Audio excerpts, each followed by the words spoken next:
അങ്ങനെ നീണ്ട 2 മാസം ശേഷം വീണ്ടും ഏലപ്പാറയ്ക്കൊരു യാത്ര. എന്താ പറയുക, ഞാനൊരാവശ്യമായിട്ട് എൻ്റെ വീട്ടിൽ പോയതായിരുന്നു.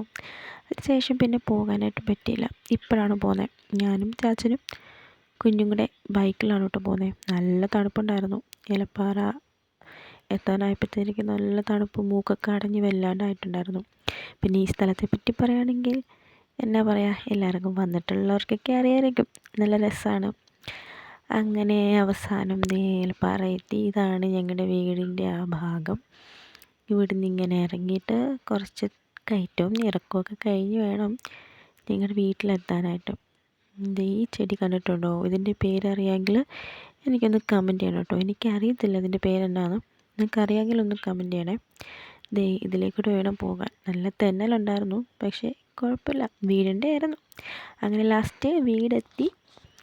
സന്തോഷം, സമാധാനം. ഇഷ്ടപ്പെട്ടാൽ ലൈക്ക്, സബ്സ്ക്രൈബ് ചെയ്യണം. Tata, bye bye.